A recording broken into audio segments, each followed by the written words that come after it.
Could he be let out on bail? I don't know. I'm joined now by criminal defense attorney Mark Bederow, who knows the area very well to help make sense of it. Good to see you again. How common is it in Massachusetts for a murder suspect to be granted bail, particularly under these conditions? Well, it's virtually unprecedented, and certainly somebody who's accused of murdering a young woman that he sexually abused and raped when she was younger, killed her unborn child, helped cover up the crime allegedly and frame it as a suicide, deleted evidence in the case. The idea that somebody like that would be granted bail is virtually nil, and you just don't see anywhere murder defendants generally get released. But I can't see a situation here where Farwell's going to get out. Just to play devil's advocate here for a second. So, you know, he's innocent until proven guilty. Former law enforcement says his defense says he's a good inmate. Is that a weighing factor? Does that get taken into consideration at all? I mean, being a good inmate, he may very well have lots of pen pals. He may be an expert at cleaning toilets in the prison and the captain of the prison debate team, the jail debate team. Either way, that's not a basis just to let him out. I mean, he's facing life in prison. He was death penalty eligible earlier. Justice Department's not going for that. But if he's convicted, he's facing life in prison, and a court is going to look at whether he's a flight risk.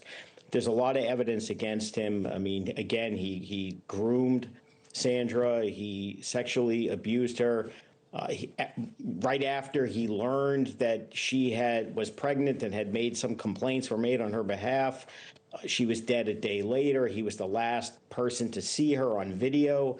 His DNA is on the strap that was used to kill her.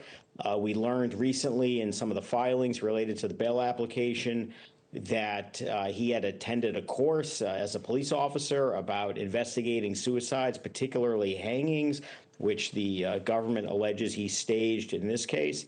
So that weighed against the fact that he's a good boy in jail. I don't think it's very compelling for the defense here. And look, these are, yes, you laid out the evidence that is being presented by the prosecution, these allegations. One of the things we've been showing is B-roll there was the surveillance footage, which is a key factor in this case. I did find it really interesting.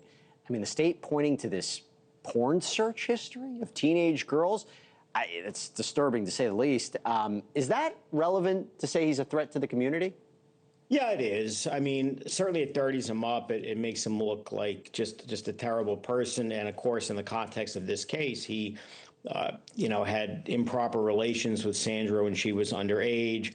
And shortly after, he allegedly murders her, he's surfing the web looking for pictures of naked children. That could potentially lead to other charges, depending on if there's any evidence of that.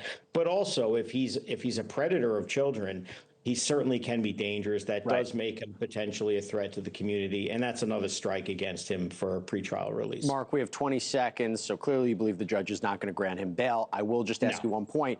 The defense, I believe, reportedly says the ME hasn't changed the cause of death from suicide. Does that matter?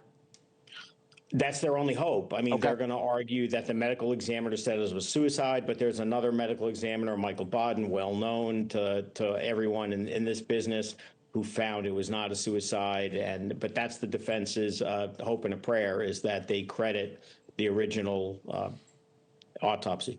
Okay.